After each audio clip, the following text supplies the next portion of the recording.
What's up, everybody? This is Mike Manzer with another Manzer Faust Productions video, and we're almost at 2024. So, why not take this opportunity, since we got literally tomorrow at noon, we have Subscriber Week for 2024 going live on vinegarsyndrome.com. I want to take this opportunity to talk about my top 23 favorite Vinegar Syndrome releases from 2023. I've been doing this with records for years. I always do a list of my top, whatever year it is, the number, like, so for 2020, it was 20, 21, it goes on and on. My favorite records that came out that year. That's coming later on. Gonna do a video for it. Just got to get a couple more titles. Thought, why not? Let's do that for Vinegar Syndrome. And man, that was such an easy task for this year, because all of these releases from this year could be on this. There's a couple of movies that I'm not too big on, but I would always be blown away with what they were able to do with the releases. The amount of care, the amount of passion they put into each release, making it unique with the features, the designs of the slipcovers, what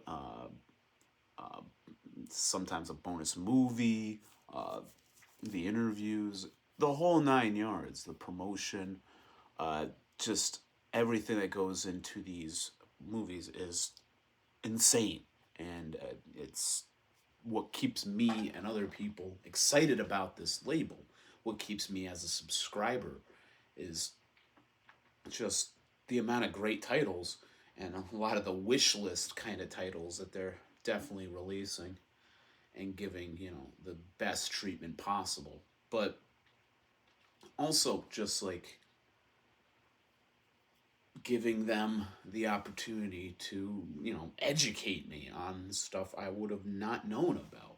Sometimes I wouldn't really dig it as much, but, that's part of learning, is you learn what your tastes are, you learn what you enjoy, and you can take something away. There's certain titles throughout the years that I've grown to love through revisiting, and there's even titles that they released this year that I saw on like a lower end copy years ago, and revisiting them, I noticed a bit more about them and made me appreciate the film more. So, in preparation for the big subscriber week of 2024, I wanted to come on here and talk about what made 2023 such an amazing year for Vinegar Syndrome. And each year has been incredible. I am happy to be a subscriber for the third year in 2024. And I hope a lot of you are looking to subscribe and excited about the next year in releases. We got the announcements of a couple more sub-labels. We got a couple of new partner labels coming. Obviously on Melusine, the more adult-oriented site, we always got really cool movies dropping on there, really great releases. I'm always excited to see what they're able to do on that side of the equation. But, it's just been a hell of a year. And we've had a couple of new sub-labels as well that I wanted to draw attention to right off the bat. VSL, the Vinegar Syndrome Labs, which I have every title so far. I am really excited about what they're doing with this label. A lot of different types of stuff. It's more of like an experimental kind of releases where they're seeing, how much attention some of these releases get, and seeing if they can work in more of these sort of releases to the main label. And we also had the introduction on Black Friday of the Gowser, I believe is how you say it, which is all kind of shot on video, kind of video format, VHS format movies, which a lot of the partner labels, Saturn's Core,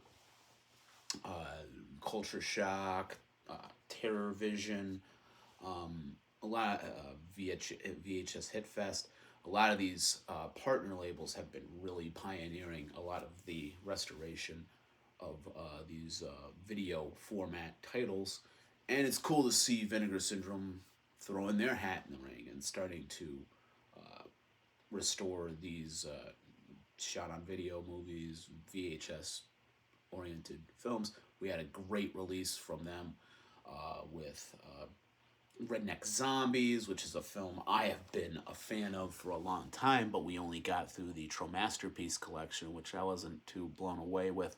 A lot of those Troma releases, I've talked about this in the past, leave a lot to be desired, and which really worked into 2023, getting back to the subject at hand, because they were able to release a lot of really great Troma releases from back in the day and give them the proper releases that they always deserve.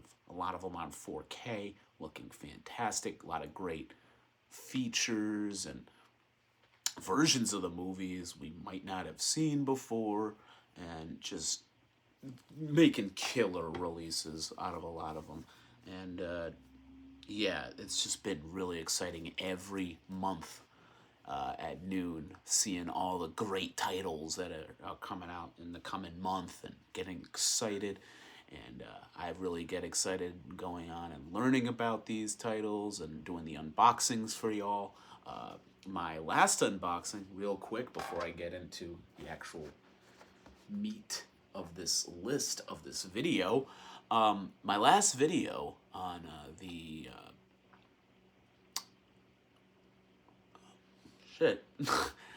I believe it was the November. It came in December, so it was a bit late. But my latest Vinegar Syndrome package is doing extremely well. It has surpassed 300 views, which is awesome. I thank y'all a ton. Been getting a lot of subscribers the past couple of months that I have not been as active here on YouTube. And, you know, I'm going to be a little bit less active than I was in, most of last year. It's not going to be a weekly thing. I'm going to put a lot more work into some of these videos. January, you're definitely going to get a lot of drops. I'm doing best ofs. I'm trying to get back into doing the partner label focused videos. Maybe even do a sub label focused video. I got a lot of things in the works that I'm really excited about. And then, dedicating more time to some of these label videos, label videos of record labels. There's been a couple in the past. The Havoc Records video, I'm very disappointed that I didn't put more time and effort into it. I kind of just rushed my way through that video, and I was not happy with how that came out. And those are videos I definitely want to put a lot of time into. I want to get back into doing regional kind of spotlights. I want to do these artist spotlights where I take like people who are famous for doing certain album covers or any kind of art associated with physical media, diving more into their careers and their kind of styles and influences and everything like that. And that's going to take a lot. I got to get the materials to talk about. And I also, got to do a lot of research into the history of these artists and like all their different kind of endeavors. So that's all stuff you can look forward to in the future. And I am definitely going to be active on here, but it's not going to be, as scheduled. You'll get your videos, but it's going to be a lot more work on my part to go into them. And at some point in January, I do plan on doing a 1 year on YouTube kind of retrospective, talking about some of my favorite videos that I've made, personal favorites, what's been doing well, what my plans for the next year, going more in detail about that, and some like stuff that I haven't talked about. So yeah, it's all happening, man. I'm excited to be on here, and 2023 has been such an amazing year for me. Do these and due to this channel and due to the kind of steps I've been taking in my personal life, you know, I've been more active physically. I've been taking up photography. I've been doing a lot of stuff which I have talked about on here, more so on my Instagram. But yeah, I'm just having a great time talking to you all about great physical media, great art, and trying to give some of that passion back. And, you know, like I always say, what my hope is that you get down there in the comments and we talk about this. We have constructive arguments if we disagree. And, you know, maybe it inspires you to make videos of your own and start your own channels and, you know, collaborate with other channels and stuff. That's what it's all about, man. It's not a puff piece for me.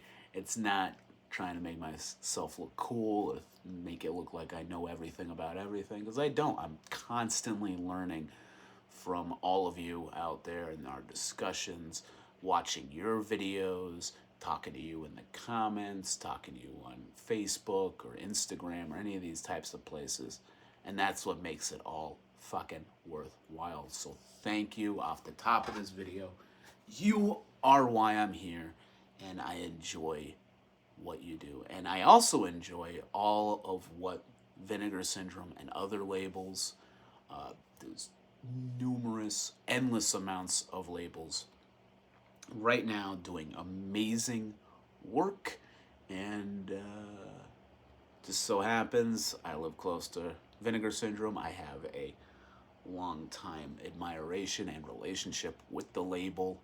I've been collecting them since 2016, around the time when they were first opening up the archive in Bridgeport. And having archive there has totally changed my life. It's a mecca. You got people from all over the country coming through to go to archive. I've met a few people that I know through like YouTube or social media or anything like that. I've met them at archive, or I've met them at a convention that archive was, you know, positioned at, and it's just so cool, man. It's such like cool to like actually meet these people and have conversations and tell them about how like important their insight has been, and, you know, like get movies into people's hands and getting people excited about music and film and everything like that. So that's it. I just wanted to thank y'all for everything y'all do. And without further ado, let's get into the top 23 releases from Vinegar Syndrome of 2023. Starting with number 23, the Devonsville Terror. Now, this was definitely my preferred release over the Boogeyman. Both of these films are early 80s films by Uwe Lumel, who is a director I appreciate his work, but I'm never really that blown away. I'm not a big fan of the Boogeyman. I've had a couple of releases of it in the past. I have the 88 Films release, which is decent, and the 4K did look good. I did a lot of cool special features on it, but just the movie's kind of just never done it for me. It's been kind of, I don't know, it hasn't clicked for me yet. But Devonsville Terror, I had a real good time with. Donald Pleasance plays a doctor in this, working with a just like, you know, sort of a psychiatrist kind of situation in this like weird small town. All this crazy shit's going on. You know, I do feel like Uwe Lumel definitely works with location very well. The atmosphere of certain locations, what people in these small town kind of elements, how they act and their kind of culture surrounding it and stuff. And, you know, there's a lot of like kind of witchcraft, scare film kind of elements of this. It's just very interesting film. Just had a lot of fun with this. And, you know, you know, it's always great to see Donald Pleasance show up in something. Real big Donald Pleasance fan. So, and he does great in this. So, yeah. First of the list is Devonsville Terror. Definitely a cool release. Up next, the first of the great Troma titles getting the Vinegar Syndrome treatment on this list. We got Curse of the Screaming Dead. Really solid slip. But what got me excited about this is the title that Troma always released it under, which is Curse of the Cannibal Confederates. And this movie is a lot of fun. It's wonky as shit. The audio is just all over the place. Some of it's 80 yards. Some of it's like, definitely recorded past tense. Basically, this is the story of a group of campers. One of them, like, is really into, like, history, but in a bad way, and he ends up stealing this kind of book of kind of like, I guess it's like the diary of a Confederate soldier, and in reading it, rises the zombies of his army. But what really sells this movie is the ridiculous characters throughout it. Just they all act like children, to be honest. Like, the main characters in this are fucking stupid.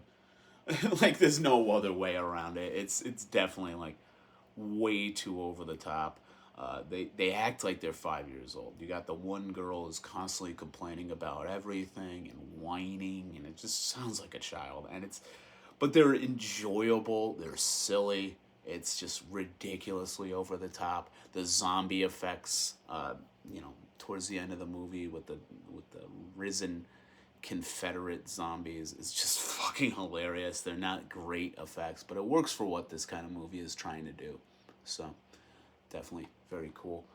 Curse of the Cannibal Confederates. You also have a bonus movie on here by the director known as Night of Horror, which is it kind of reminds me of, and a lot of people have said this, it kind of reminds me of on the Corruption disc, you have that bonus film, Last House on Dead End Street.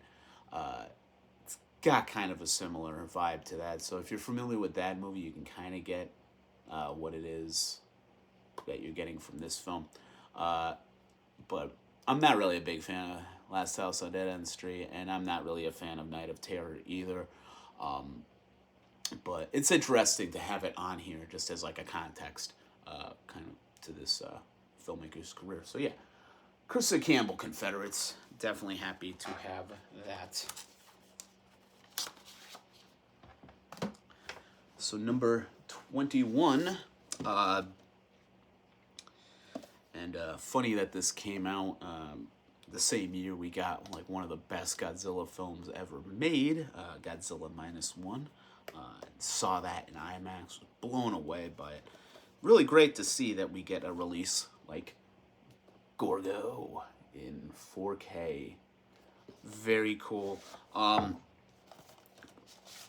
This is British kaiju kind of film, and I love the 4K, but it definitely ages this film a bit, which is kind of a vibe that I can fuck with. You could see the rear projection, green screen kind of effects very clearly throughout it, but it adds to it, man. It's a lot of fun. This is from 1961, so this is definitely like an early American, or in this case the UK, definitely a Western kind of mentality for a Western audience, but trying to cash in on the success of the first couple of Godzilla films, because I do believe Godzilla Raids Again had come out by 1961, but I might be wrong. If I am, correct me in the comments, please and thank you. But this is fun. You get the usual dumb, annoying human characters. The monster is pretty competent for an early, kind of kaiju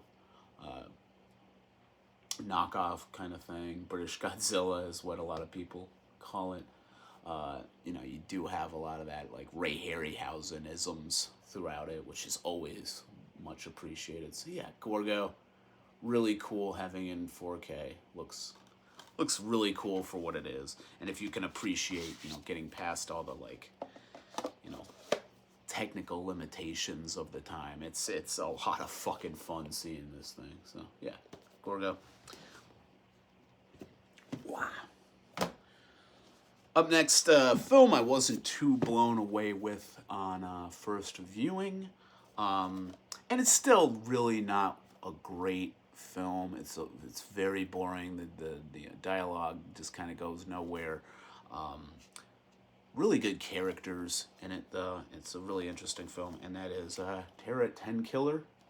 I had seen this originally on kind of a YouTube rip. It was on one of them channels that always uploads like more obscure, not widely available films. And from that kind of copy of it, when this got announced, I was a little bit underwhelmed.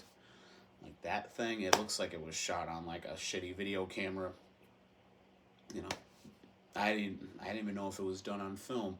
I mean, obviously it is, because they were able to, put it onto 4K. They have the original elements, all that. But yeah, revisiting this, it definitely looks much better.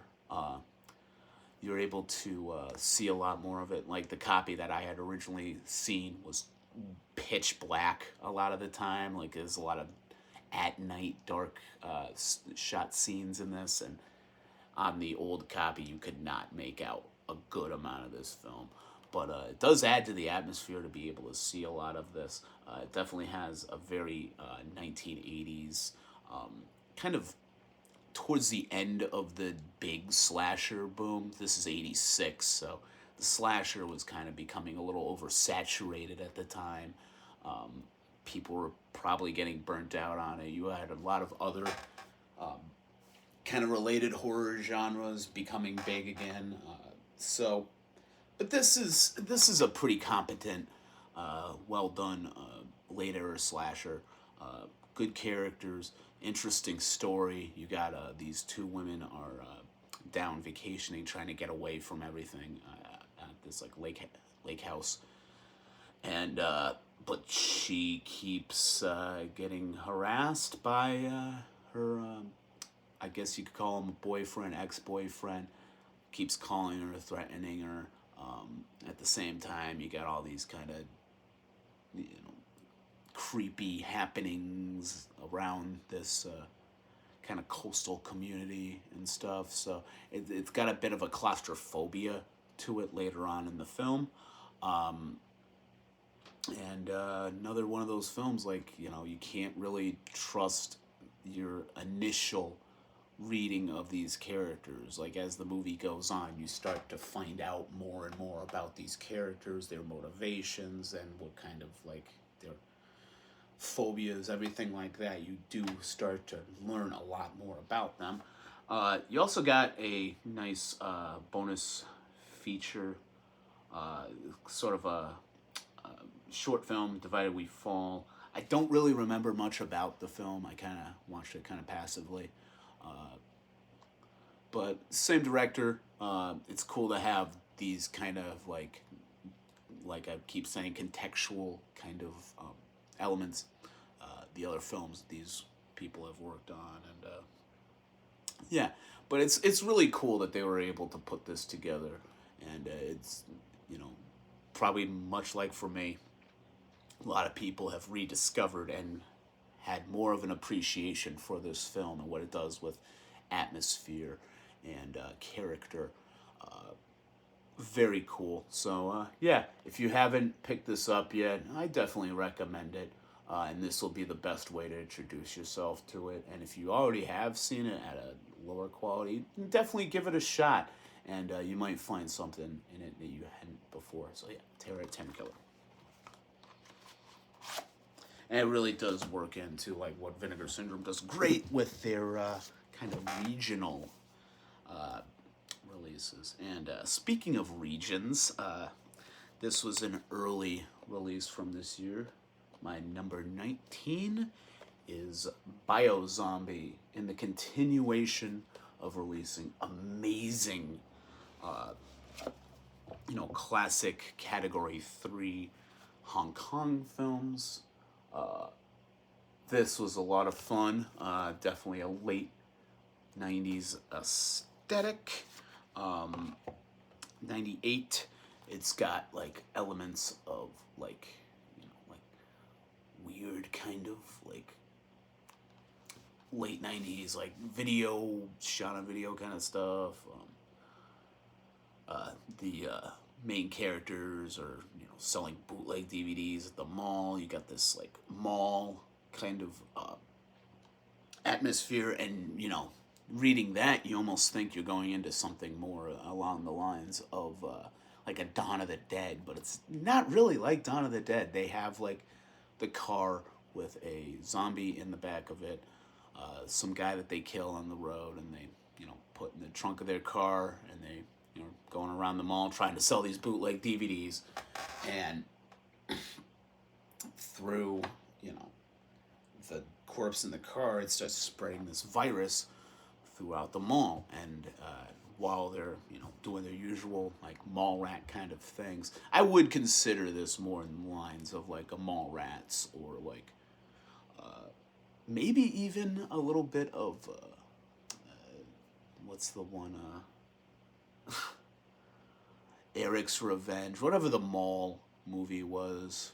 Oh God, I can't remember. I did enjoy it, the one with like Pauly Shore from the late 80s. God damn it. Anyway, but I see a lot more of that in this than like, so it's more around like the personalities of the mall shoppers and this kind of group of young adults, and their kind of like hoodlum kind of elements and stuff. It's just like a really fun, over the top. You got the typical crazy deaths and gore and everything like that you get out of these Category 3 films. You got the awesome sense of humor and the dark kind of zany, a little bit of slapstick in there as well, and it's so much fucking fun watching this shit, man. So yeah, Biozombie, like, keep putting out great like Hong Kong stuff, because for a long time a lot of this shit was getting no attention at all, and it's really great to see companies like Vinegar Syndrome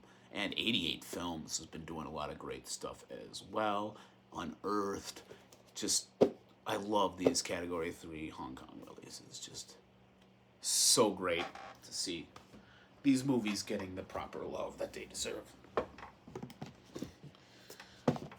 Okay, number 18, Amazon Jail 1 and 2. And this is weird.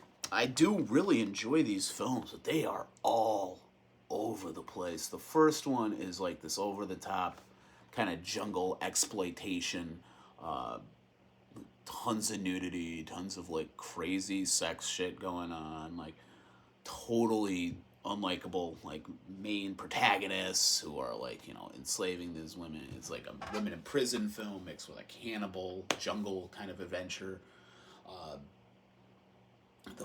It's just so over the top. And then you get the second one, which is almost like a PG-13 kind of version. The comedy is dialed up way higher. It's more slapsticky. You don't have anywhere as much nudity. I don't think there is any in the second one.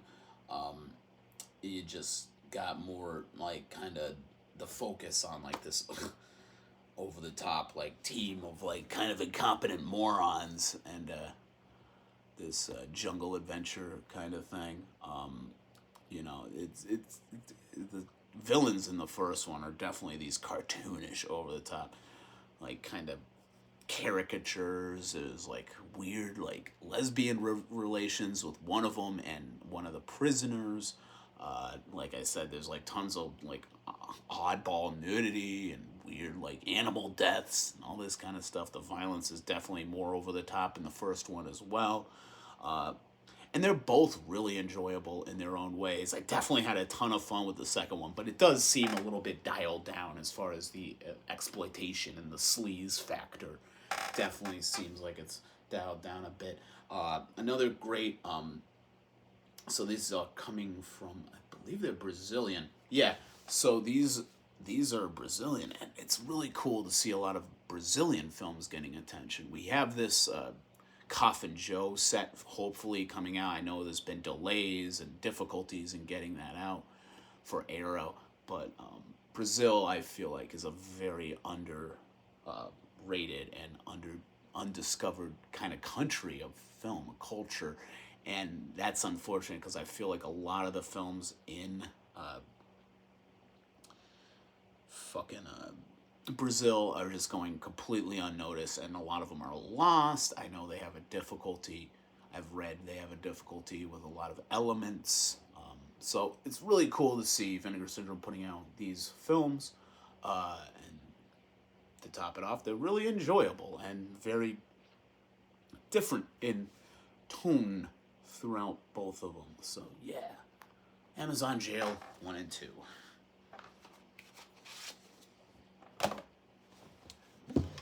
So at number 17, we're getting into really good stuff. Like, already, this is some killer material. We have Mark of the Devil. And this is one I was not familiar with at all. But what sold it for me and watching it, that man right there. You got motherfucking Udo Kier in this son of a bitch. And this is great Witchfinder General, kind of Salem witch trials, exploitation kind of film. I believe it's German. It's European. And, I love Udo Kier. Flesh for Frankenstein. I really do. Like, out of the both of those, I think Blood for Dracula is just one of the coolest fucking films ever. I really love his interpretation of Dracula. That Dr. Jekyll and Miss Osborne, I think it's called. That movie's really fucking cool. Like, Udo Kier just has this like real sleazy European sexuality to him. Almost like a oversexed version of like Klaus Kinski or something like that. Really interesting actor. And this is fun. You got this like Witchfinder who's just like little power mad. Let's be honest. Like this is all different, like based on different accounts from back during the Salem witch trials, where like this guy was just like way too power hungry and like just killing off innocent people, and just the type of like lengths he would go to get these convictions, to make these executions is just insane. This is a violent film. There's like a lot of graphic torture and like executions and murder and violence, sexual assault, abuse. And there's a lot of it in here. This is filled with like trigger warnings, and from what I know, this was like a huge grindhouse film. Like, people were really big on this, and you can see why. It's got that real sleaze of a film like Witchfinder General. But this goes even further. This is just so over the top, but it's such a good fucking time of a film. Just like, again, locations in this movie are fucking beautiful. It looks just fantastic. The European countryside that it shoots in this film, it's just like breathtakingly gorgeous. So yeah, Mark of the Devil, very cool. And as I said before, you cannot go wrong with Udo fucking Kier. Alright, moving right along to number 16. This has been a long time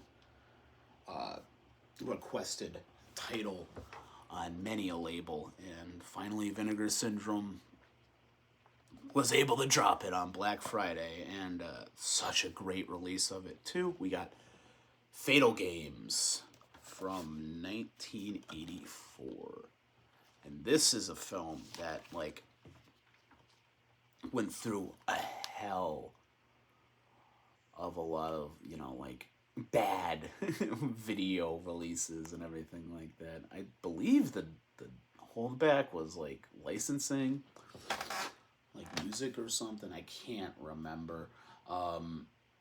A lot of great interviews, a lot of great like insight into this, and I had seen this before. I had completely forgotten, and then halfway through the movie, there was some stuff that I started recognizing, and this is like kind of based around a bunch of you know, people about to graduate, getting ready for the Olympics. They're all athletes, and the kind of, you know, problems that occur for them in their, you know, you got this like real like crazy coach who like overworks these kids, and a lot of people are getting injured under his watch, and people are calling him out, trying to calm down, and he's all like way too on them and way too on this thing of like, you know, if you can't do what I'm asking you to, you will never make it into the Olympics. Just putting so much pressure on these kids who are already just like completely breaking down. You also have another coach, and like I guess she's like the school nurse. Really interesting character there, and you know, as the movie goes on, hopefully not spoiling it, but you find out what her actual motivation is within all this. There is a twist at the end. If you've ever seen Sleepaway Camp, it's kind of a similar kind of concept to that twist at the end of that. Yeah, but it's played off really well. The score works very well.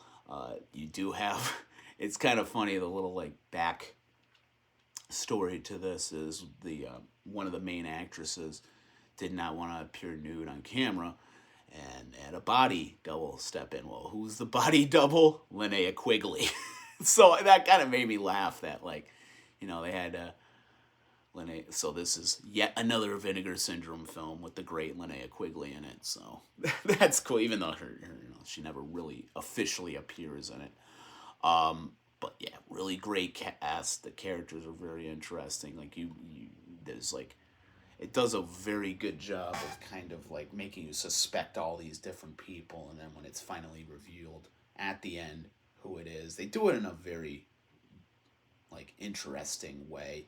And I did compare it to Sleepaway Camp as an outsider to the community that it's kind of attacking.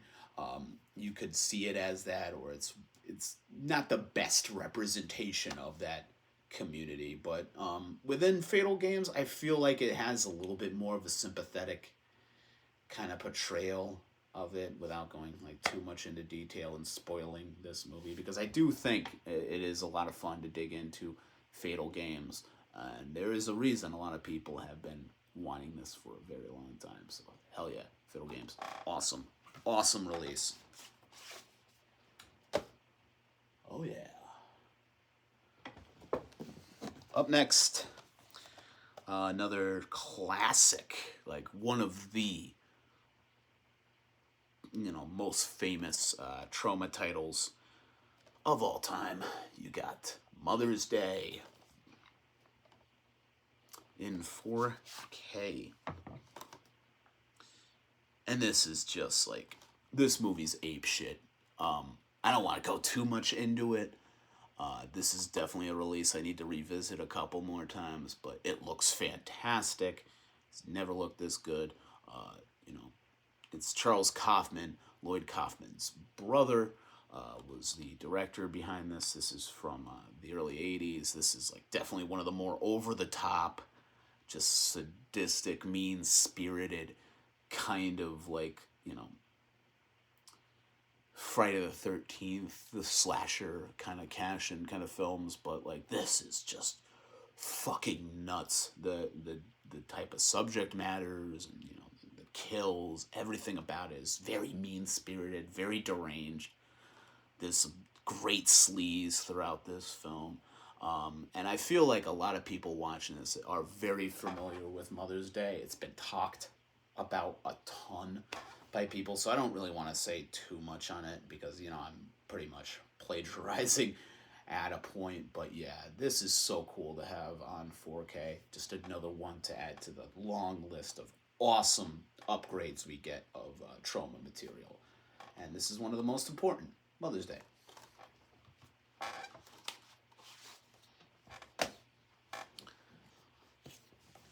Up next, at number 14, we got another amazing Hong Kong release. This one diving more into, this is a category 3. This is from the early 80s, and this is more in line of close encounters of the spooky kind, those kind of like, early Hong Kong horror, more ghost, supernatural elements. You got Ghost Nursing. This is by Wilson Tong. I can't remember what else he has done. Really cool slipcover. This one is really, really fun. You got this woman who's just has this awful luck, and she's also being harassed by this giant, like triad kind of like thug and his like, little lackey crony that he's got following him around all the time. Like, she's, kind of a call girl, she's falls in love with this one guy, but everyone around her is always trying to get into her pants, just like totally, vile towards her and stuff. So she ends up going to a guru who basically like gets her to, or a mystic, not a guru, but gives her this like ghost, like this kind of ghost fetus to kind of nurse. So she feeds it drops of her blood, and basically it will protect her and kind of avenge these people who are kind of pushing her around, being pervy towards her. And there's some really over the top goofy shit. The main like mob boss, like there's a scene with him and one of his like this like kind of spirit can like possess different people and get them to do like really crazy shit to those around them. And it's kind of working to serve her. That later on in the film, you have this kind of religious nut who's not into this shit, who breaks into her house and tries to destroy shit.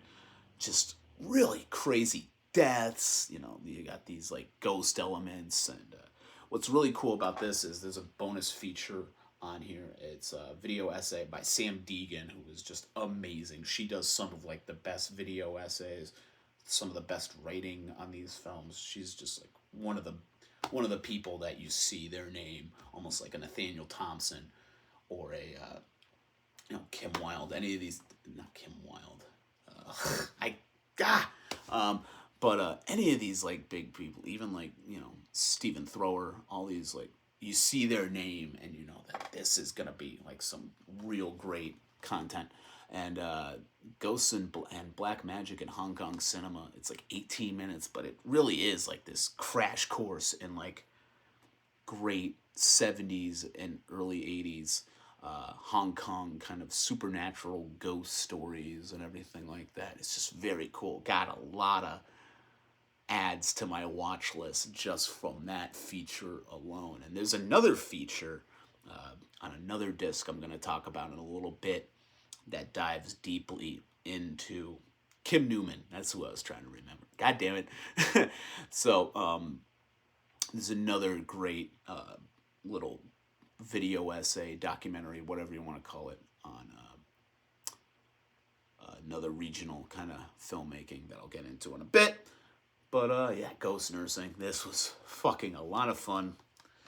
And again, excited to see more great Hong Kong films. Black Magic 2, Devil Fetus. A lot of cool stuff that can come out on HD. Up next, we got a probably I got two big kind of box, the kind of mini boxes that they do. They do like 3 features from a certain director or time period. I believe this is probably 4. No, this is 3. And this is probably my favorite of the couple that they did on Mexican filmmaking. You also had Villages of the Damned, which was a lot of fun, but there wasn't a movie that really like blew me away out of that set as much as Mexican Gothic, the films of Carlos Enrique Taboada. I think I'm saying that wrong. And you got a great, as they're known to do, you got a great in detail booklet on the films. And this is actually like a huge book. And you got 3 films. You got Poison for the Fairies, Darker Than Night, and Rapina. And my 2 favorites out of this are definitely Poison for the Fairies. It's almost like a proto Guillermo del Toro, the way that it deals with children in danger. It's kind of like a modern vampire tale. The young girl is a vampire, and you have the other young girl who's kind of being like, controlled and kind of harassed by the vampire girl and stuff, and just the crazy relationship between them. And the film Rapina is sort of like a kind of like a moral tale, morality tale, where like you got 2 guys who are these like real like meager, low. What do they do? They're like are they they're like lumberjacks or woodsmen. They're working on firewood and stuff like that, and they're just constantly trying to get out of this kind of poverty that they find themselves in this situation. They both have wives. Their relationship with the wives can be complicated at times. One of them is kind of a little dumber and just kind of goes along. And one day, while they're working, they see a luxury plane crash, and not a lot of people take notice of it. So one day they decide to loot it, take a bunch of the kind of possessions from the people who perished in the plane crash, and use it to go to try to get out of their situation, to go downtown to get better clothes, to like move to like a better situation. And you just see everybody kind of turn on each other as this morality tale of what greed, how it affects you. And as I've been saying with a lot of these releases, it's really the characters in this film that really make it just amazing. And actually all 3 of these do really great jobs of characters. Darker Than Night, I did enjoy. It's just kind of forgettable. It's like a woman is inherited this house with this cat that is very protective of its dead owner. And, you start having these mysterious kind of deaths and situations surrounding the cat and her friends that she brings in to live with her. Just very interesting characters throughout that one as well. They have all these different kind of reactions to the cat, and they have different reactions to the help that is hired to take care of the house, to help the new caretaker and everything like that. So it's really quite great. Like, see, they all have great atmosphere as well. The locations. A lot of this is shot in Mexico, and especially in Rapina, just gorgeous frickin' landscapes of Mexico, kind of like the more desert, lower income kind of areas. Just really sells what kind of desperate position these individuals are in, and just look, but it still looks utterly gorgeous. The mountains, everything is just so great to look at, and like I said, the characters are just solid. The acting is all really great. Yeah, just really had a lot of fun with this set, and yeah. Again, them releasing all these great like regional kind of areas. Mexico was definitely underappreciated as far as like physical media was concerned, and it's great to see a lot of these lesser known directors. We also had the Cardona collection, which is the only thing from this year I have not dove into yet. I just haven't gotten around to it. So anybody looking in this video for the Cardona collection volume 2, sorry, but I do look forward to digging into the whole 7 films of both collections at some point and talking about it in the future. So, stay tuned for that. And again, I apologize that this isn't as complete as it maybe should be. But, all right, number 12. Now we're getting really great. And yet another Troma release of a classic that has never gotten its due on physical media. I'm pretty sure the DVD of this is long out of print, and I remember hearing the quality on it was not good. Like, nobody was really thrilled with the quality on it, but this release was awesome. So, Killer Condom. Hell yeah. Here we go. This was a blast, and this is a title I was always very familiar with. I wish I could remember the name of this artist, but he's done quite a few for partner labels as well. But I love that kind of goofy, cartoony kind of artwork. Very cool. So yeah, Killer Condom is let me get this right. It's a German film, right? So this film is absurd. It takes place in Manhattan, but everyone speaks German, and it's almost Germany posing as New York. It's that kind of standard, like, private investigator is called in to fucking find what's killing all of these like gay sex workers, when he is also again sort of a homosexual, kind of in this world. One of some of the representation of this is pretty questionable, but I feel like there's a lot of great how sympathetic this film is towards like queer community and everything like that is very ahead of its time, and is something to be praised about this film, because it's very authentic in the way that it treats it, and there are no apologies made for the type of people that are in this film. It just shows them how they are, and it's very authentic towards how they need to be represented.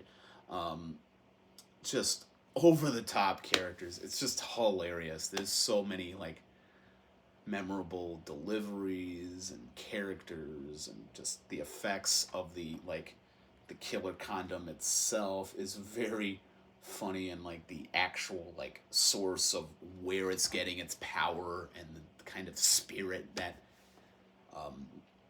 why it's like happening at this particular bathhouse, what the plant, and like just all this stuff that comes out of it. The ridiculous music in this is a lot of fun. It's that late 90s, it's like 96, so it's that late 90s Euro dance, but really sleazy, kind of just over the top kind of Euro dance kind of stuff. It's just so much fun, man. There's so much cool stuff about this. It looks amazing in 4K. And I do feel like, as ridiculous and over the top as this is, you got a lot of great characters in this. Like, they're very interesting. They're fun to watch. You're rooting for a lot of them. You're hating who you're supposed to hate, and you're loving who you're supposed to love, and it just works so fucking well. Just love this movie, and I'm so happy. Finally, we have a really great copy of it, and I've been waiting on Killer Condom, just trying to see it for the longest time because it hasn't been very accessible with the out of print DVD. I haven't seen that thing anywhere. So yeah, Killer Condom, very highly recommended, and you also got a great effects by Horg, the guy who did Necromantic. So big Necromantic fan, so I was really thrilled to see his work on this. It's just so fucking fun. Killer Condom. Alright, where are we? Alright. Up next, another Black Friday release. One that I was not familiar with, but man, this was a treat. And I feel like this is a release that will go up in my rankings as time goes on. It's just there was a lot ahead of it that was just so great this year. But yeah, Black Room.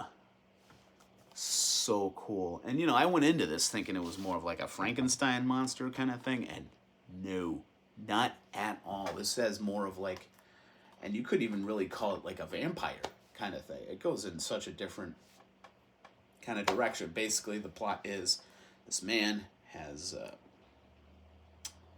been happily married for a long time, but they're having problems in bed. They're not like turned on by each other or anything like that.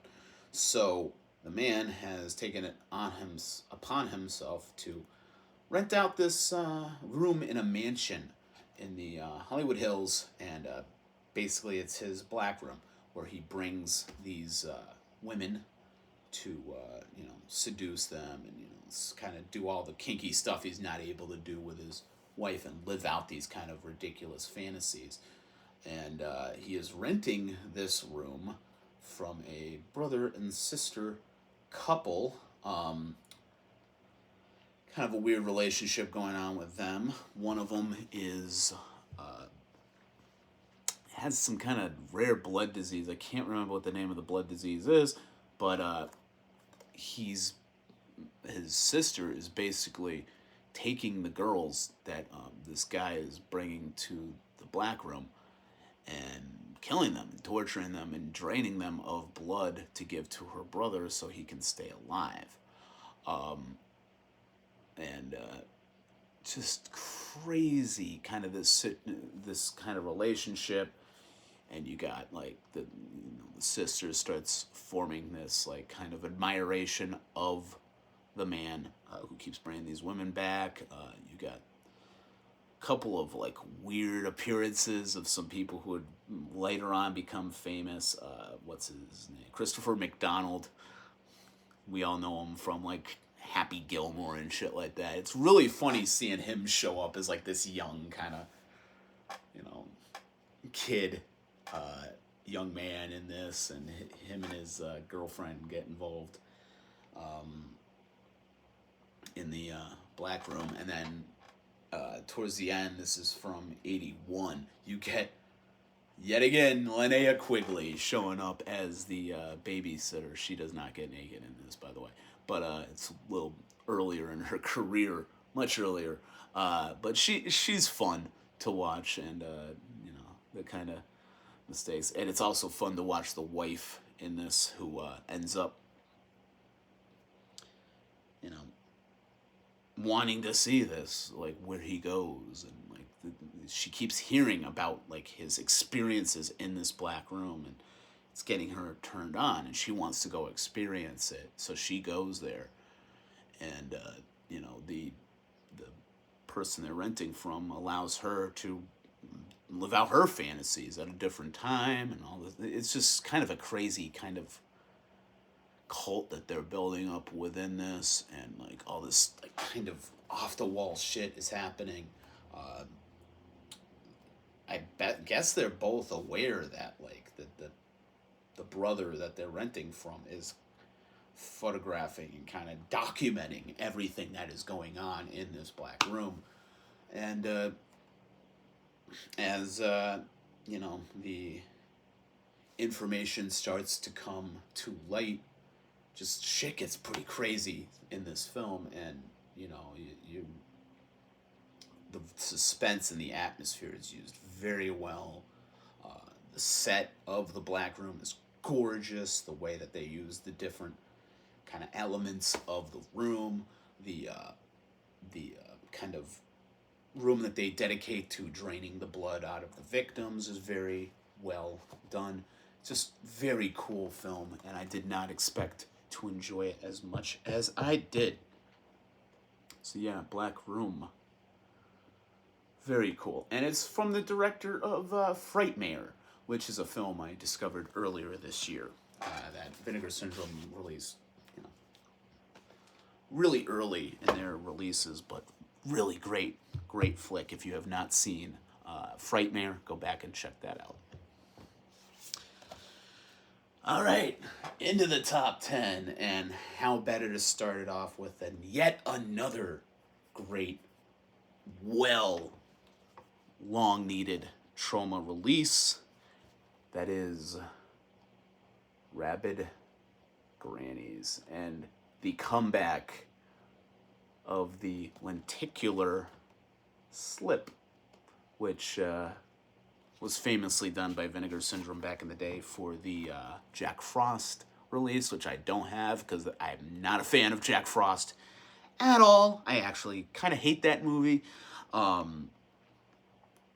So, yeah, but this is a lot of fun. This is the complete version of Rabid Grannies. Like, and you want to talk about, like, great characters. These are, like, the best characters that you're just supposed to fucking despise.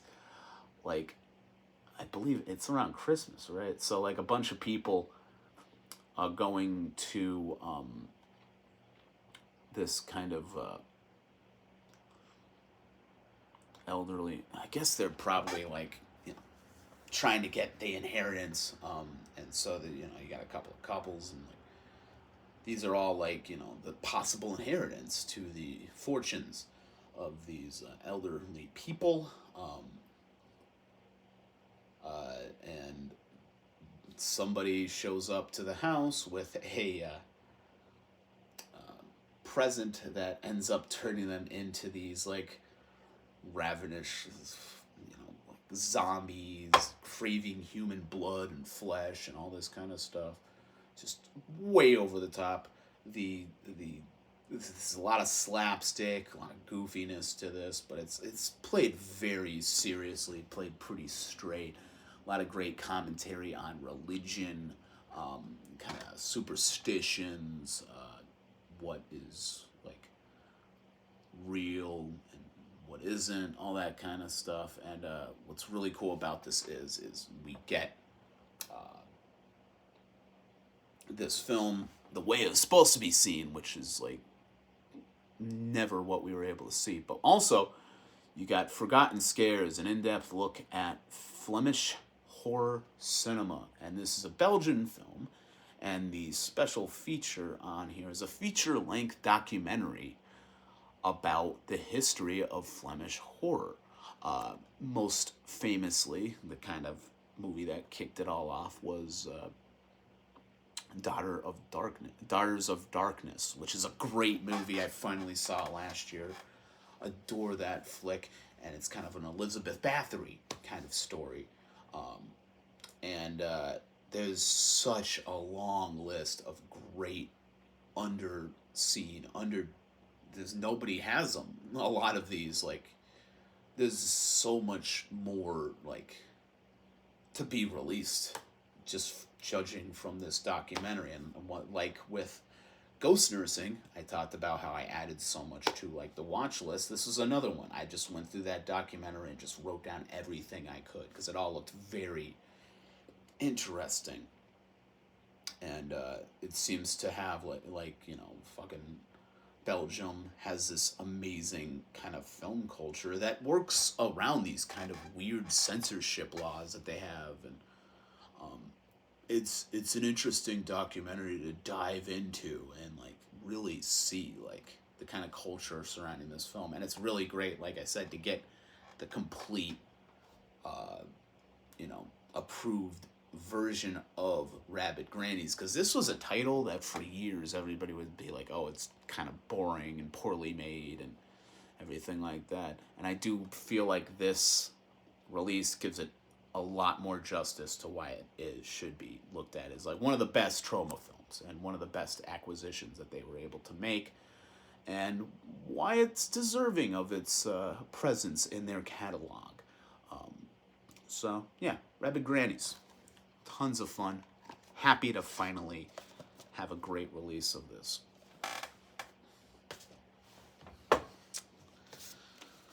Up next, huge release, and was able to get rid of a really crappy early Blu-ray that I had picked up. This brings all three of these into 4K. They look fantastic. That is the Prophecy Trilogy. So this is the first three Prophecy films, famously starring Christopher Walken. Some of my favorite Christopher Walken performances in the first two of these. The third one's a bit kind of rehash, not as interesting, but it's still got some fun elements to it. These are 1995, 98, and 2000. The first one, I think, is the only one that was theatrical. The other two, I believe, were made for TV films. But it's really cool. Basically, you know, gist of the whole series is Christopher Walken is the fallen angel of Gabriel, trying to bring on the end of the world.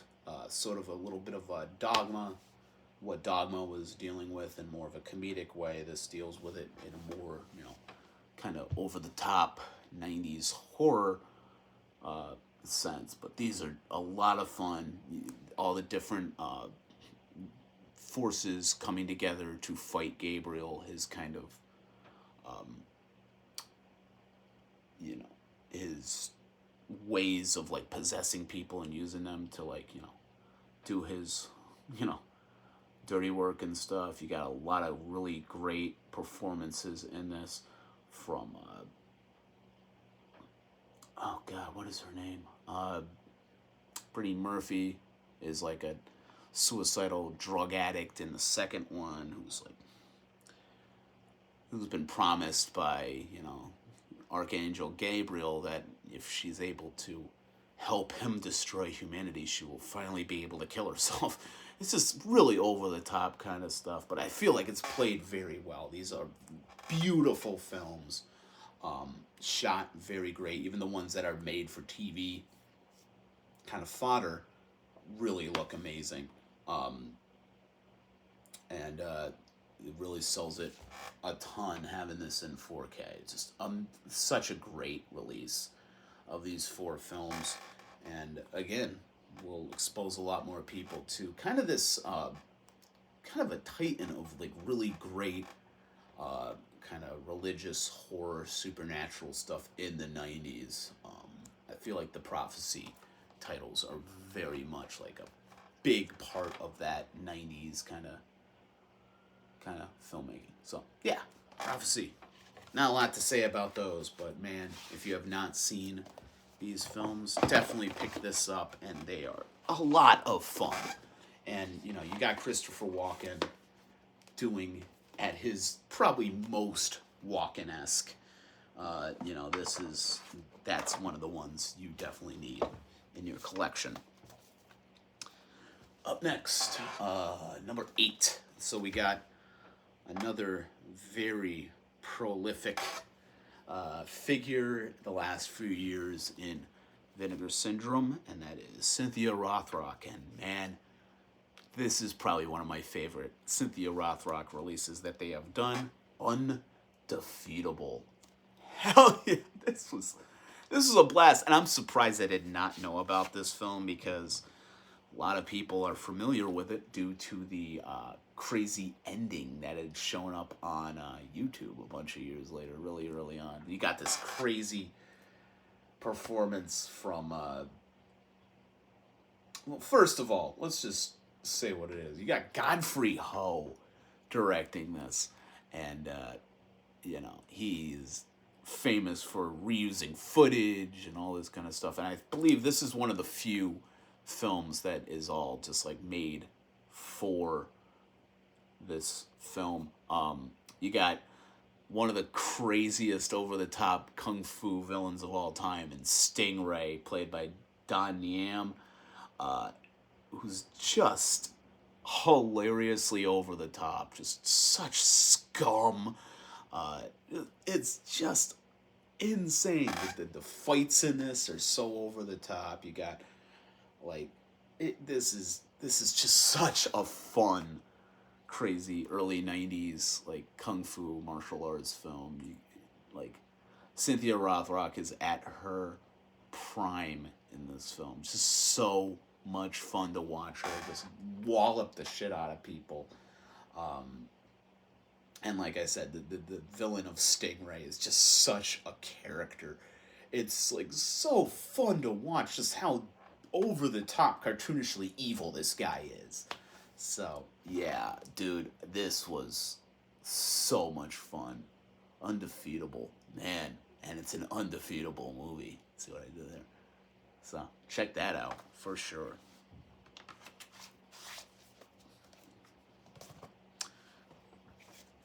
Another early release of the year. And this is from here on out. What are we on? Number 7. Oh, so I got screwed up. All right, so that one's coming up after. So first up, we got another one of these classic box sets. And it's also a subject I've brought up quite a bit in this video. And that is Volume 1 of Made in Hong Kong. And this is one of the first releases this year that I just went ham over. Just watched everything about it, tried to get as much information. It was when I was first starting this YouTube channel, and I just, was loving everything about this release. All 3 of these films are amazing. So we got Demon's Baby, Erotic Nightmare, and The Deadly Camp. And these are from 1998 and 1999. So just as a quick reminder, Demon's Baby is like this crazy, over-the-top, sort of reminds me a lot of Peter Jackson, Dead Alive, that kind of just crazy, fast-paced editing, a lot of just goofy, over-the-top characters. You got this kind of like Demon Baby kind of situation where it's like this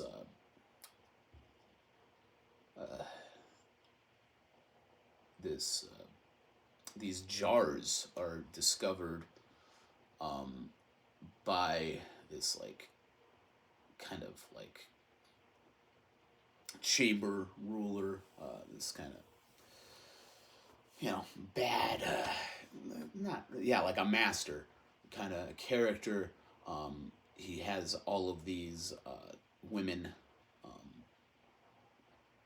this harem of women, and all of them end up getting pregnant with these demon babies, and just shit goes on from there. You got a great Taoist priest that comes into the picture. I believe that's Anthony Wong. Anthony Wong shows up in most of these, and it's always fun to see him in these. Just like, he's so good at playing so many different characters.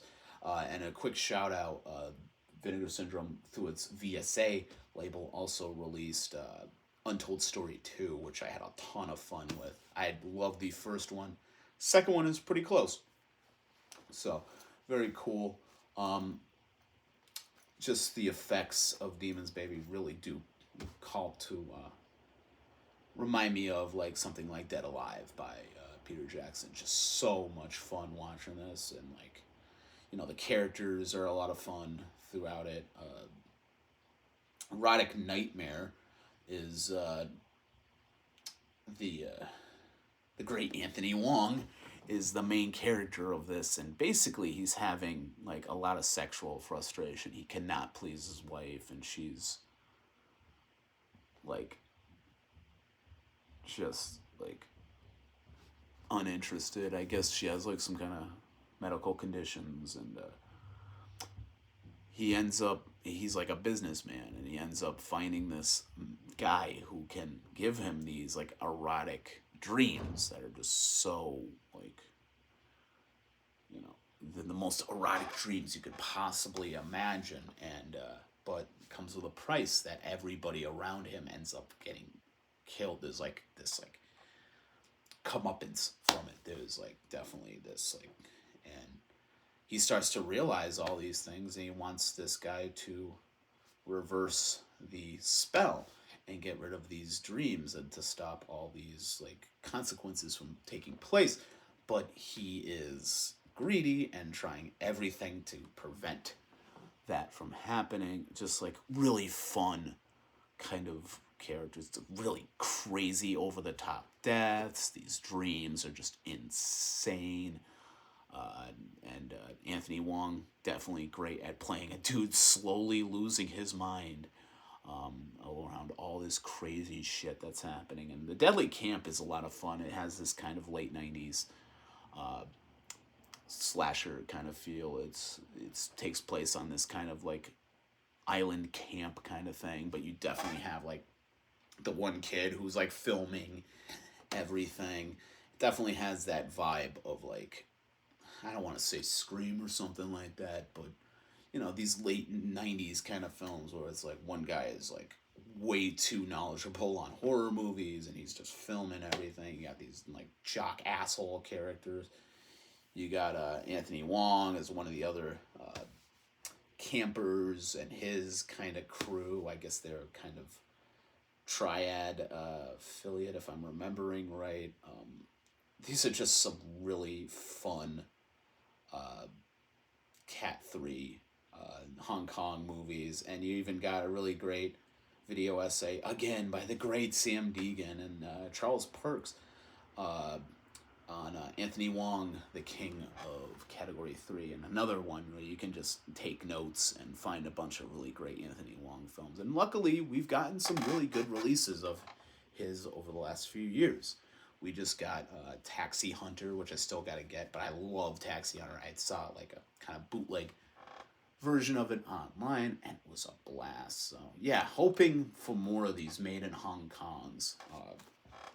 And in general, more great Hong Kong films from Vinegar Syndrome, because, man, the last couple of years, they have been releasing so much good stuff. You know, last year we had a lot of great stuff, like Ebola Syndrome, we had Burning Paradise, you know, a lot of classics. We also had from VSA, just to do a quick shout out, we had Eternal Combat, we had the Ringo Lamb classic Undeclared War, and we had another great Cynthia Rothrock release with The Magic Crystal. So, really great amount of stuff coming out from Vinegar Syndrome, and there's various sub-labels. You also have the partner label Kane, releasing a lot of really great stuff. Viva Erotica, which I think came out 2022, but I saw it this year, and I love that movie. That's probably one of my favorite Hong Kong films made. It's also a great meta commentary on Category 3 films, so if you haven't checked that out, definitely highly recommend that. Up next, we are into the top 6 with From Beyond, classic Stuart Gordon, continuing his obsession with H.P. Lovecraft after one of the best movies of the 80s, Reanimator. I actually really love From Beyond. I'm one of these people that prefers From Beyond. I've also played Reanimator to fucking death. This is really cool to have because I had the old Scream Factory release, which was very early. Not a lot of great features. It didn't really look that great either. We get From Beyond 4K, awesome release. We got a lot of really great interviews. We got a lot of great like documentaries.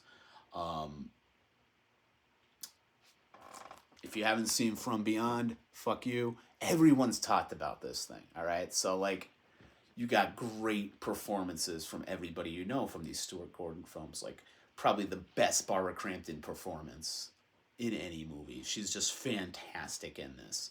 And her character is just so over the top, but so intelligent. It's such a different character than what she would typically play at this point. You got the great Ken Foray, and obviously Jeffrey Combs, the, just amazing cast. Just the further H.P. Lovecraft. Like, everyone knows about From Beyond. Everybody's talked about From Beyond. I have nothing to add to it. It looks fucking fantastic in 4K. Definitely pick up From Beyond. It's such a great release.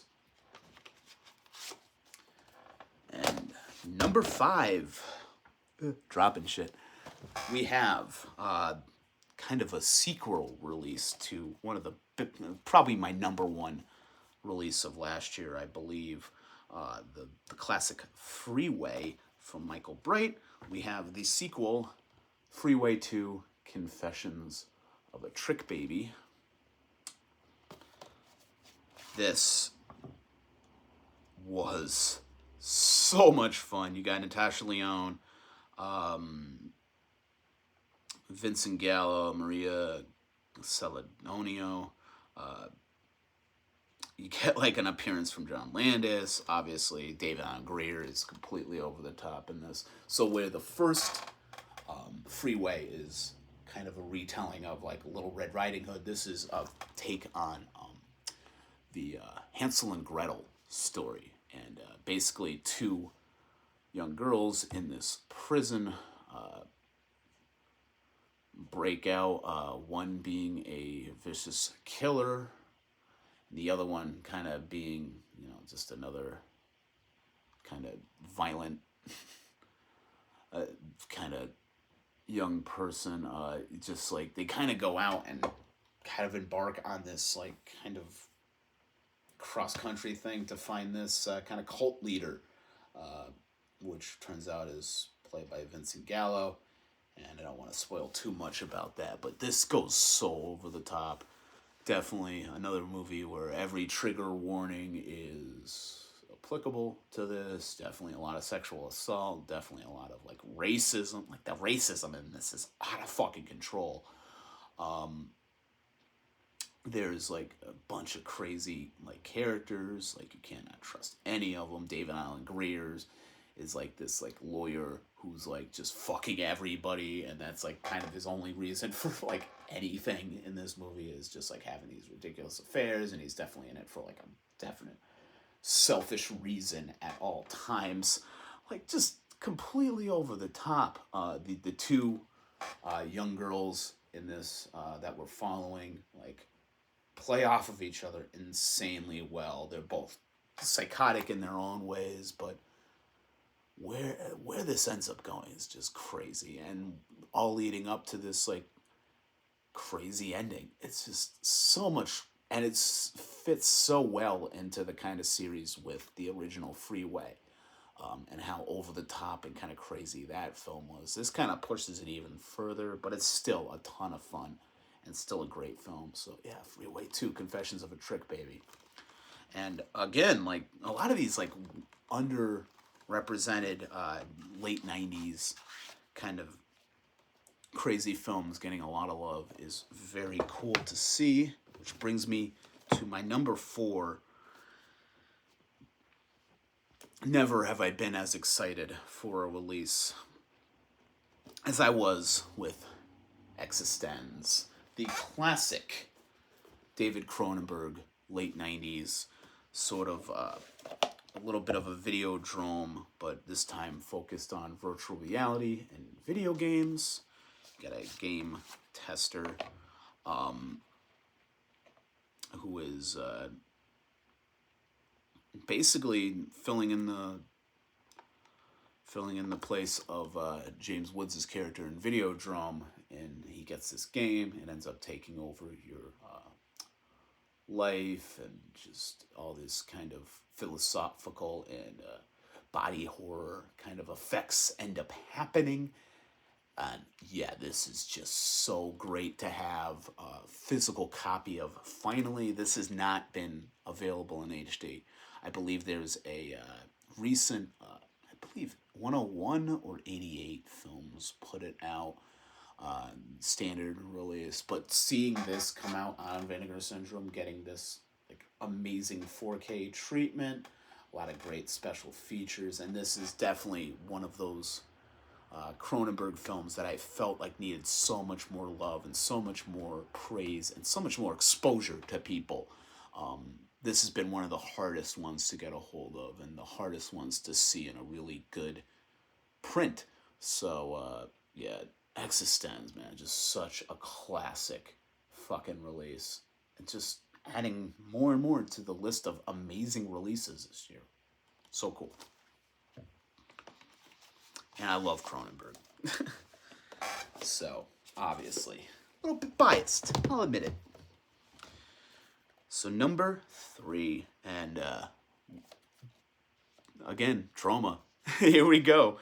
And this is one of my all-time favorite Troma films. And definitely the one that has gotten the worst treatment of any Troma film, in my opinion, because this deserves so much more than what it got on DVD, which is terrible. And from what I know, the Blu-ray was pretty much the DVD ported over, and the DVD was pretty much the VHS ported over. I did that experiment one time a bunch of years ago, and the DVD looks no different than the VHS.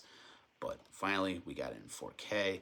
This release is just one of the more insane releases of the year, and you will see why. This is Bloodsucking Freaks from Joel R. Reed. Is it R. Reed? M. Reed. Joel M. Reed. Classic, just fucking regional, kind of a play on a similar, the Grand Green Goal, however you fucking say it, of, the early 20th century.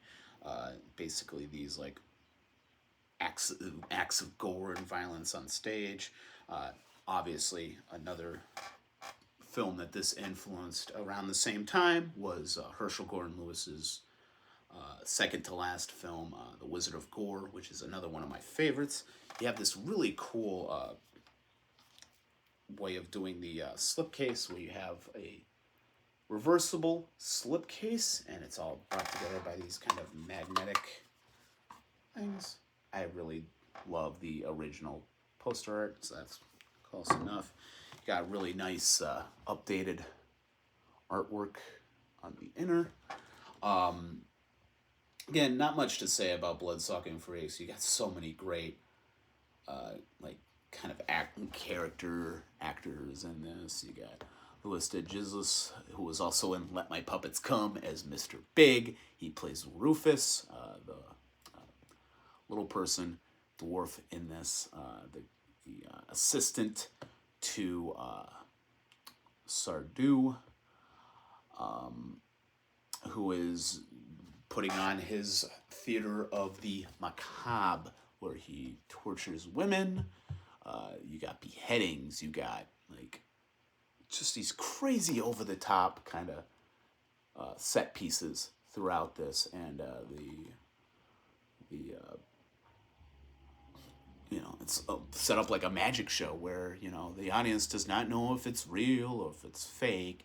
You got some really like controversial stuff. There's the famous eyeball plucking scene. I'll leave it at that. It's just, this is like gore gone fucking wild. But it was so much fun to see this in 4K. Looks fantastic. Better than it has ever looked, because from VHS to DVD to Blu-ray, it never really changed. It always looked kind of like shit.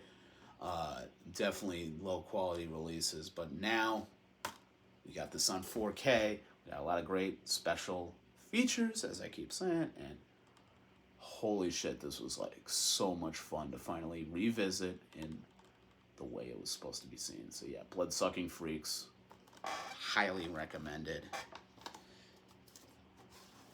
there's no excuse to not pick this up unless they're sold out, and then you're fucked. Number 2,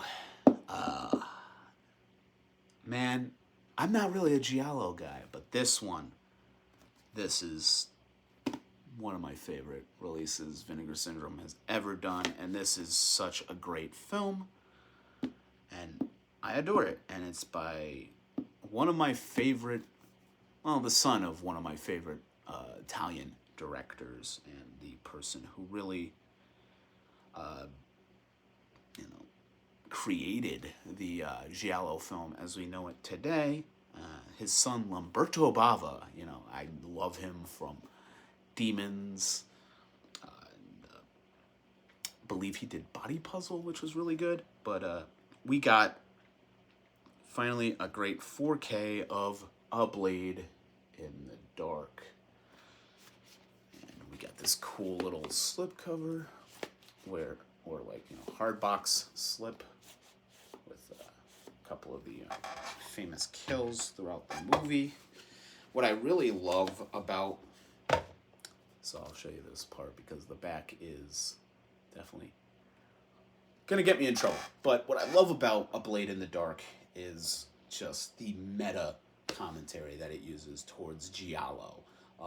It's basically, a film within a film. It's about this guy producing a score in this isolated place in the woods. He's dealing with the director and his girlfriend and all these kind of people who live nearby,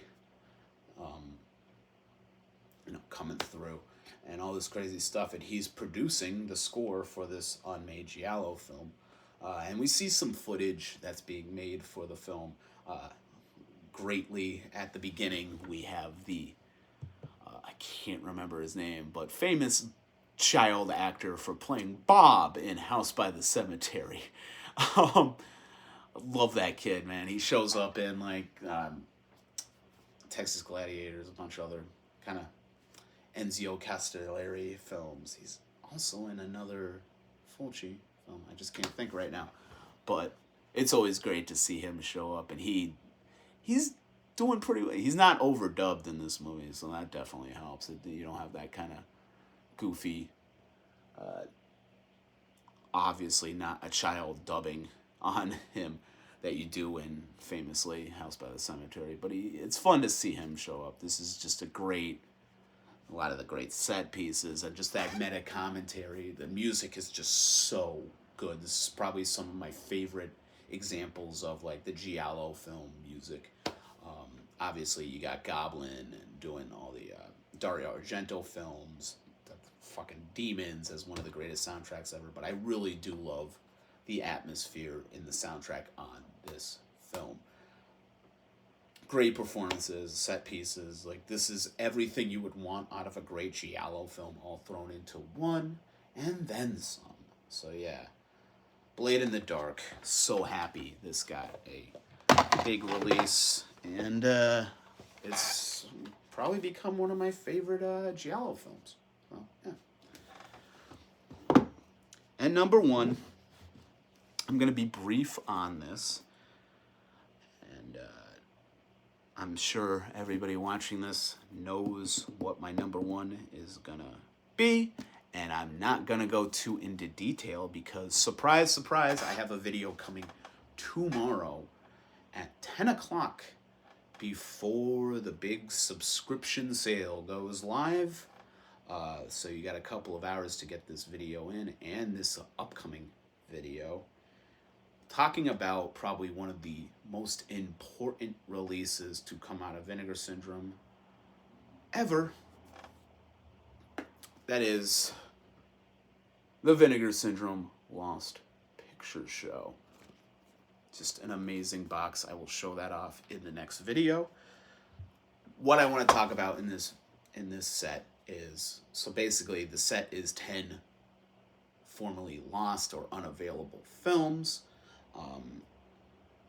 All with introductions. All of them have different kind of genres and different kind of backgrounds and different backstories, statuses on how they were released and everything like that. But what really pulls this together is the main documentary on it called Against the Grain. And this is a focused documentary on the people working behind the scenes at companies, not only like Vinegar Syndrome, but Kino Lorber, Blue Underground, Severin, Grindhouse Releasing, all the big names in, Blu-ray and physical media restoration, everything like that. And it brings them all together, and it talks about, the behind the scenes, the stuff that we never hear about, the kind of stories that they go through to get these titles. It talks a lot about how they got involved in filmmaking and film restoration and the historical aspects of a lot of these films. It's just really interesting to hear all of this stuff, and it's really cool to have real centerpiece and spotlight on what all of these companies are able to do, whether it's acquisitions of different titles, their work with different repertory companies. You got AGFA showing up throughout this, who has done a lot of cool stuff with getting attention on the theatrical circuits for a lot of films. You got like great stories about like the significance of Something Weird video, and all of these kind of people who came before. Mike Vrani working with Dave Freeman and getting these prints and securing these licenses. It's just such an important story, because so much of this stuff could just be lost, forgotten about, and that's a big piece of the film, is talking about how genre films and exploitation films and everything like that are kind of historically looked at as lesser product. People don't try to preserve them as much as like Bergman, Fellini, all these big art house names, or even mainstream titles, like the famous films everybody wants. These are so much more in need of the care and the attention, and they're giving context, they're giving historical background. It's giving voice to a lot of people who would never be properly represented by the films being made by the studio system. Just exposing people to these films and getting them out there, and finally giving the creators and everybody who works on these films the justice of finally getting a proper release is just so important. And especially now, you got streaming, you got this kind of battle going between physical media and streaming. You got Best Buy getting rid of all physical media, probably quick to follow are, Walmart and Target and all the other places that tend to sell physical media. Then we're back to just dealing with online, like Amazon. If people are not as lucky as I am to have a place like the Archive nearby, which is most of the country, we got a problem going on. And unfortunately, if we don't start putting money towards these problems and supporting these companies, we have the risk of losing a lot of films. And the problem with streaming is everything gets taken off of there, and bandwidth is only so much, that you can only keep so much on an archive on these sites, and it's tough. So it's so important that we have all of the different companies making these licensing deals, making these acquisitions, putting out amazing material, so these films are never lost, these films are never forgotten, and they're being able to be exhibited and seen and enjoyed in the way that they were always supposed to be represented and seen. And also on this disc, you also have the amazing what we've always been wanting to see as Vinegar Syndrome fans. And I've been to the archive 100 times. I've never seen any of this. They actually take you behind the scenes and show you their kind of labs and all the different archives of films and, you know, all the people working on them. They got a lot of great insight from the people who are working behind the scenes, who work on acquisitions, who work with customer service. These are people you never see in the promotional material. You never meet these people if you're a regular shopper there. They are doing pretty much the Lord's work behind the scenes, and it's so great to see them all getting their spotlight and to really put a spotlight on why physical media is still important and why we should really support and fight for it every step of the way. And that's what I'm going to be doing, continuing into 2024. So, that being said, I hope you all have a wonderful New Year's. I hope you all had an amazing Christmas, holiday season, whatever you tend to celebrate, even if you celebrate nothing. I hope you had a wonderful season. Take care of each other. Look out for one another.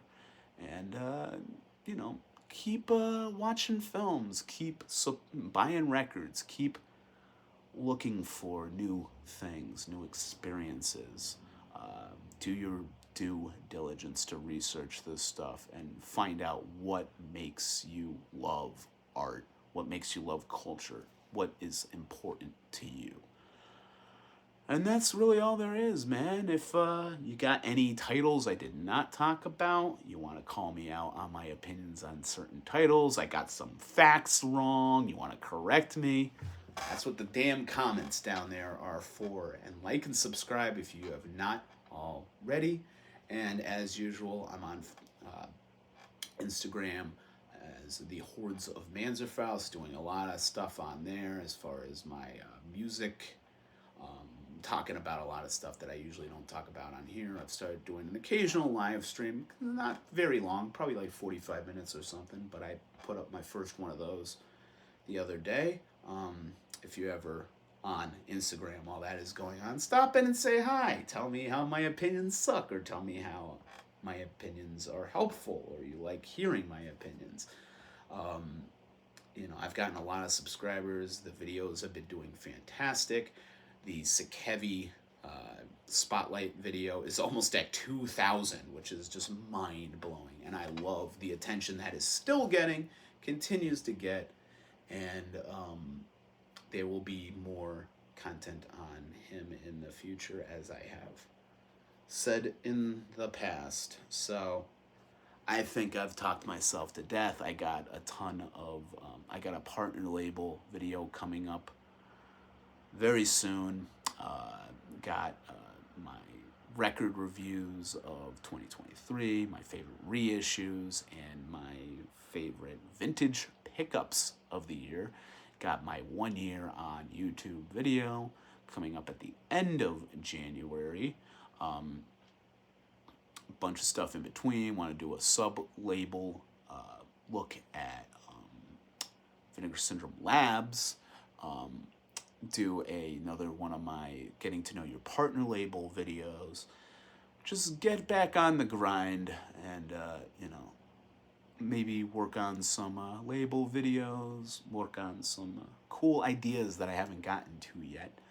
And yeah, so stick with the channel. I got a lot coming up. And don't forget, tomorrow at 10 a.m., gonna drop my video going into all the depth of the Lost Picture Show from Vinegar Syndrome box set. So look out for that. And then at noon, get on Vinegar Syndrome and buy some titles. And if you have enough, subscribe, because it is definitely worth it. They're releasing so much cool stuff, and your help is greatly appreciated by all of us consumers and all of those making these releases possible. So thank you to all of you for sticking around and watching my content and supporting those who make content as well. It's the great conversation that we're having, and the people who make this product and these releases, and everybody behind the scenes. I am thankful to all of you, And let's keep doing what we love. And let's keep it positive out there because, man, there's too much shit going on lately. There's too much fighting. There's too much bullshit. We don't need it, you know? This is our time to really enjoy life in art. And it's a beautiful thing. So, that all being said, that'll about do it. This is probably the longest video I have done yet, and I would have wanted it no other way. So my name is Mike Manzer. This has been another Manzer Files Productions video. Stay fucking metal.